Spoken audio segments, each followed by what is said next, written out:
प्रेम हे जात आणि धर्म बघत नाही. आपण नेहमी प्रेमकथा वाचतो आणि आपल्याला ती प्रेमकथा वाचून आनंदसुद्धा होतो, कारण आपण ती प्रेमकथा वाचत नसून जगत असतो. आयुष्यात सगळ्यांना कोणावर तरी प्रेम होतंच आणि अशा व्यक्तीवर जी नेहमी आपल्याला आपलीशी वाटते, तिच्या सुखासाठी आपण काहीतरी करायला तयार असतो. तिच्या आनंदामध्ये स्वतःचा आनंद समजून जगत असतो. प्रेमात काहीही आपण जात किंवा धर्म बघत नाही. जोयाच्या वडिलांची बदली तिच्या गावीतून दुसऱ्या शहरात झाली होती, म्हणून जोयाचे ॲडमिशन त्या नवीन शहरात करण्यात आले. पण काही कारणावरून परत जोयाचे वडिलांची बदली त्यांच्या गावीत झाली. पण जोयाची शिक्षणासाठी काय करावे हा प्रश्न त्यांना पडला. तर जोया म्हटली की मी येथे आत्याकडे राहते 1 वर्ष आणि पुढच्या वर्षी परत आपल्या गावी येते. मग तिच्या वडिलांनी जोयाला तिच्या आत्याकडे सोडले. कॉलेजचा पहिला दिवस होता. जोया कॉलेजला गेली. तेथे तिने खूप साऱ्या मैत्रिणी बनवल्या. तिच्या वर्गात एक साईराज नावाचा मुलगा होता. तो तिला चोरून चोरून बघायचा. त्याला तिचे नाव माहीत नव्हते. ती जेव्हा कॉलेजला जायची तेव्हा तो तिची वाट बघत गेटजवळ बसायचा. जेव्हा ती घरी जायची तेव्हाही तो गेटजवळ तिची वाट बघायचा. जोया त्याच्या वर्गात आहे हे त्याला माहीत नव्हते. एक दिवस त्याला माहीत पडले ही मुलगी त्याच्याच वर्गातलीच आहे. तेव्हापासून तो सगळे लेक्चर्सला बसायचा. तो तिलाच बघत बसायचा. एक दिवशी हे जोयाला कळाले की हा मुलगा आपल्याला बघत असतो. तिला भीती वाटायला लागली, म्हणून ती दुसऱ्या दिवशीपासून गुरखा घालून यायला लागली. साईराज बिचारा तिची वाट बघत होता, पण त्याला कुठे माहीत जी गुरखा घालून आहे ती जोया आहे. असे खूप दिवस झाले. जोया त्याला नेहमी बघायची की तो माझी वाट पाहत आहे. तिला वाईट वाटले. ती दुसऱ्या दिवशीपासून गुरखा घालून घ्यायची बंद झाली. जेव्हा साईराजने जोयाला पाहिले तर त्याला राहवले नाही. तो तिला जाऊन म्हटला की एवढे दिवस तू कॉलेजला का नाही आलीस? ती म्हटली की मी यायची, पण गुरखा घालून यायची. तो म्हटला का गुरखा? तू मुसलमान आहेस का? ती हो म्हटली.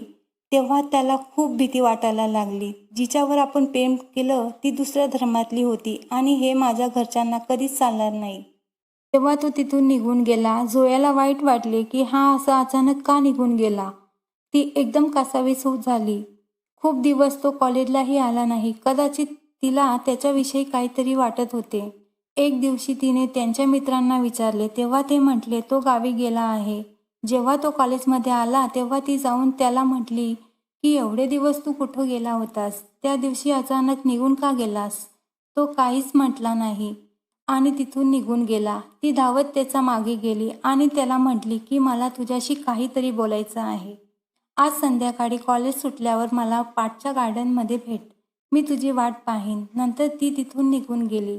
दोघेही एकाच वर्गात असून सुद्धा त्यांनी एकमेकांना पाहिले नाही. जोयाला वाटले होते की तो येणार नाही, तरी सुद्धा आपण जाऊन त्याची वाट बघूया. कॉलेज सुटल्यानंतर ती गार्डनमध्ये जाऊन त्याची वाट पाहू लागली.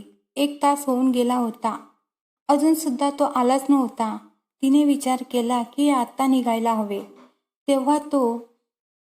जेव्हा ती तिकडून घरी जायला निघाली तर समोरच तो उभा होता. त्याला बघून तिला खूप आनंद झाला. ती धावत त्याच्याकडे गेली आणि म्हटली की एवढा उशीर का झाला? तो म्हटला की तुला काहीतरी बोलायचं होतं ना, ते आधी बोल. ती म्हटली की मला माहीत होते तू मला कॉलेज चालू झाल्यापासून बघत होतास. वर्गात पण लेक्चर चालू असताना सुद्धा मलाच बघायचा. मला भीती वाटायला लागली म्हणून मी गुरखा घालून यायची, पण तू माझी एवढा आतुरतेने वाट पाहायचा आणि मी तुला दिसायचे नाही हे तुझ्या डोळ्यातले विरह पाहून मला खूप वाईट वाटले आणि दुसऱ्या दिवशीपासून गुरखा नाही घालायचे असे मी ठरवले.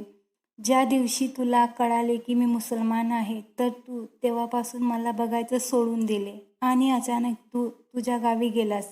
मला खूप वाईट वाटले, कारण मला तुझी सवय झाली होती आणि तू अचानक बदललास आणि तू यायच्या आधी मला असे वाटले की तू नाही येणार, म्हणून मी निघून जात होते. पण तू आलास. कदाचित मी तुझ्यावर प्रेम करू लागली आहे. मला तुझे नावसुद्धा माहीत नाही आहे, तरीही तू मला आवडायला लागला आहेस.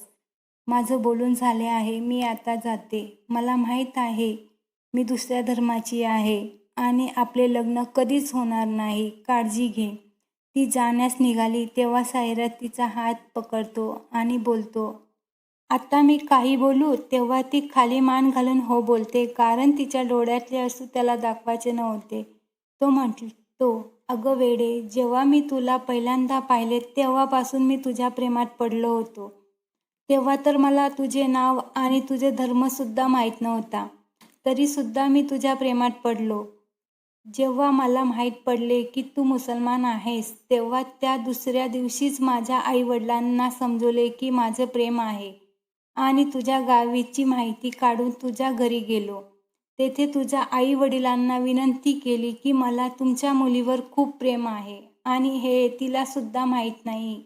त्यांनी लगेच परवानगी नाही दिली. त्यांनी मला सांगितले की जर माझी मुलगी तुमच्यासोबत सुखाने राहत असेल तर आमची काही हरकत नाही. फक्त एकच अट आहे. तिच्या मनात तुझ्याबद्दल प्रेम असावे. त्यासाठीच मी जेव्हा इथे परत आलो तेव्हा तुझ्याशी काहीच बोललो नाही, कारण मला तुझ्या मनात माझ्याविषयी प्रेम निर्माण करायचे होते. आणि आज तू स्वतःहून मला भेटण्यास बोलवले. आणि हो, मला माफ कर, मी 1 तास उशिरा आलो. पण तुझ्यासाठीच त्यांनी खिशातून एक सोन्याची रिंग काढली आणि एका पायावर खाली बसून तिचा हात पकडला आणि तिला म्हटला, वेल यू मॅरिड मी. जोया खूप रडायला लागली आणि तिने त्याला मिठी मारली आणि म्हटली, काही हो, आणि अल्ला या जन्मी नंतर जितके जन्म मला देईल ते तुझ्यासोबत घालवीन, हे वचन मी तुला देते.